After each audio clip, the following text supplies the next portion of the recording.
Hey, it's NPR's Book of the Day. I'm Andrew Limbong. Before we get to the meat of the show, I want to give a shout out to you, our listeners, who keep us going every day. Real talk, since the pandemic, reading has become a real important part of my daily routine. And getting the chance to do this podcast and bring you new books, interesting authors, and interviews about books I never would have given a second glance has been an absolute joy. And it's only possible because of listeners like you who contribute to the show, which helps keep books and reading alive. If you want to join, please make a donation. You can head to donate.npr.org/books. The Book of the Day podcast is a team effort. Me, Isabella, Megan, and the rest of the crew, and you. It's the end of the year, the giving season, and your donation this season really means a lot to us. And it helps us get the word out about these books to listeners who aren't in a place to donate. So if you can, know it goes a long, long way. Again, the link is at donate.npr.org/books. Really, truly, thank you. Okay, on to today's show. Applying to college is hard. You gotta get all your paperwork together and fill out all the forms and jump through all the hoops. And even when it's over, you still have a hard decision to make as to, where to actually go. And because of a whole host of societal reasons, this process is significantly harder for Black students. But there's some help. Timothy Fields and Shereem Herndon-Brown are two college admissions experts, and they just wrote a book called The Black Family's Guide to College Admissions, a conversation about education, parenting, and race. They talked to Here and Now's Peter O'Dowd about the tough choices Black families have to make, the different aspects of college life they have to weigh when sending their kids to college. Right now, high school seniors are getting ready to apply to college. They're meeting with their counselors, they're scanning college rankings and Reddit discussion boards, hoping to pick the right place to spend the next 4 years. But the college admissions process can be especially stressful for Black families who often face unique challenges. Well, Timothy Fields and Shereem Herndon-Brown are trying to make the process just a little bit easier. They've written a new book called The Black Family's Guide to College Admissions. Tim is Senior Associate Dean of Admissions at Emory University, and Shareem is founder of Strategic Admissions Advice. Welcome to you both. Thanks so much for having us. We really appreciate it. Thank you. Great to be here. Yeah, and Tim, I'm going to start with you. Why did you think it was so important in this moment to write a book for Black families getting ready to send their kids to college? What we wanted to think about as we were writing this book is just this space and time that we're in our country. I think the last couple years, there's been, several things, what we call a racial awakening. And, at the core of that is education. We just saw that there was a lack of information that was getting to Black families, especially as it pertained to the college admission process. And then, there's also kind of this idea of undermatching, whereas Black students were going through college counseling, a lot of, the schools that were being recommended weren't maybe up to the level of which they could get into. To your minds, what are the unique challenges that Black students and Black families face that others do not when they're trying to embark upon, going to college, paying for college, that sort of thing? Shareem? I think it's multi-pronged. It's a shared responsibility. Parents, first and foremost, the challenge that they have is that sometimes they don't expose their children to enough schools because they only go off what they know. And what they know is Barack Obama went to Columbia, but really Occidental. Michelle Obama went to Princeton, so I should apply to one of those schools. Or I need to apply where I went, my alma mater, or my girlfriend's school, without fully assessing what's appropriate for the kid. That's number one. That's the challenge because there's so many options out there. Secondly, yes, the overwhelming majority of college counselors, guidance counselors, are white women. Bless their hearts, they're well-intentioned, they're trying to be great educators, but are they aware of the options that Black students have at HBCUs? Are they aware of how gender and race is considered in college admissions? Are they aware that sometimes schools that are further away from home than maybe a family would like would offer them a full scholarship? The challenge that the family has is because they're not getting good advice. So we're encouraging guidance counselors to get more information, read our book, get to understand and appreciate what Black families want out of their educational process for their children. And I think that challenge in itself will slowly be minimized by that exposure and education of our college counselors. Shareem, let's talk about undermatching a little bit more. Help me understand how it works in a practical sense. So a kid tells a college counselor, hey, I want to go to this nice, fancy private school. And the counselor might say something like, oh, I don't know. I don't know if you should do that.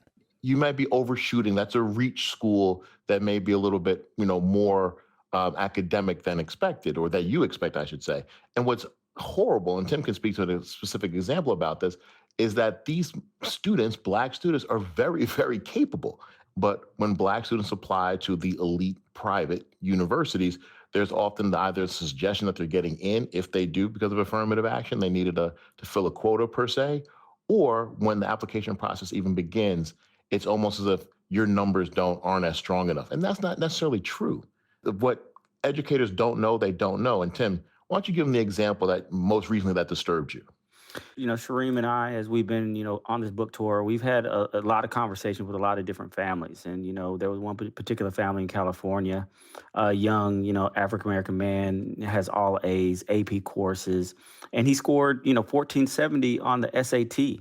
And, the college counselor told him that it wouldn't move the meter, that he shouldn't submit it because, it's not a competitive score for the Ivy Leagues that he was looking for. And to me, it just baffles me because, he's probably in one of the top 1% of Black male test takers in the country. And for a counselor to tell him that his test does not matter, it just kind of speaks to, not really understanding Yeah. the scope of, the admission process, what schools are looking for, and just kind of the intelligence that that young man has.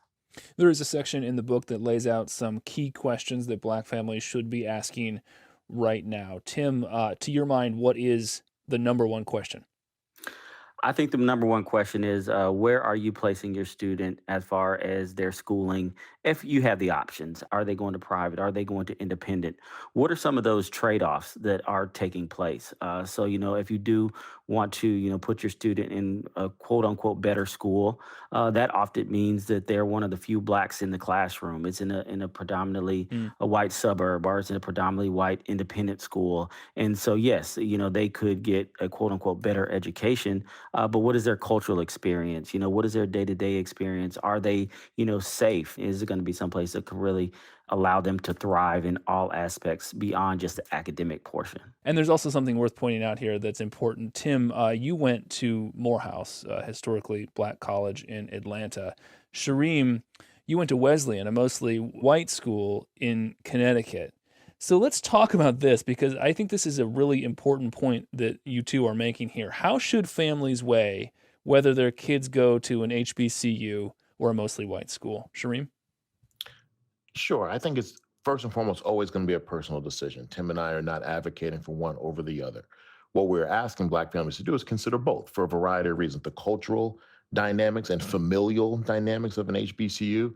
I think it's important to know that Blacks are not a monolith. We don't all look the same. We don't think the same. We don't act the same.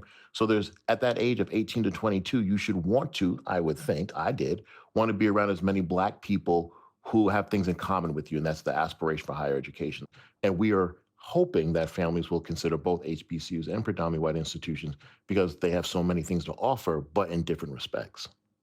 We just saw the Biden administration offer up a generous debt relief for people with student loans. I wonder how both of you have been processing that news, and if you're now having different kinds of conversations with families about student debt, Tim. One of the things we're very clear on is that, we don't think parents should be taking out plus loans to help their students in their education. That we think that, the college education is a responsibility of the student, both in the classroom, but also financially. And, I say loan isn't a bad four-letter word. And so Mm. if loans are used in a responsible way, as students say, this is my dream school, and the loan potentially can help them go to that dream school, I see it as an investment in themselves. And so, yes, we do not want students, taking on a lot of debt to go to schools. That's why cost should be one of the primary guiding factors of the college search process. But we also want to understand that, college costs a lot. Shareem, can you weigh in on this? Because one of the things I'm wondering here is, we're telling people to be careful about student loans. Yes, that makes sense. But if part of the issue is that the kids from Black families may not have equal access to information, how do they fully understand the decision that they're trying to make at the age of 18? Or if a family's never gone through this before? And again, and that's where we really want parents to partner with their kids. Sometimes kids don't know what they're filling out, what they're agreeing to in terms of the loan borrowing situation. So we want parents to partner with their children in order to execute this process in an efficient and successful way. The cost of college is exorbitant. You should not be allowing a four-year education to ride with you into your 30s, 40s, 50s. And that's what's happening. That's just the reality. So we're really hoping that families will explore multiple options in schools and aid packages before they get their hearts set on one school. Yeah, you're both college admissions experts. I understand you're both parents as well. So, as parents, do you have one piece of advice for families who are looking ahead at college and suddenly feeling pretty overwhelmed? Shereem? We have something in the book called our timeline for success. So the families that are overwhelmed can use that as a reference tool to see where they are exactly in the fall of the senior year, the fall of the junior year, how you can be proactive. So in the book, I really want to kind of make sure people can refer to that as not just a guide to talk about HBCUs and PWIs, but no, a roadmap for students to be successful, identify where they're at, and then what to do next. So the book is a great tool and a great reference to do that. Shereem Herndon-Brown is founder of Strategic Admissions Advice, and Timothy Fields, Senior Associate Dean of Admissions at Emory University. Their new book is called The Black Family's Guide to College Admissions. Thank you very much for taking some time to speak with me. I appreciate it. Happy to do it. We appreciate your time as well.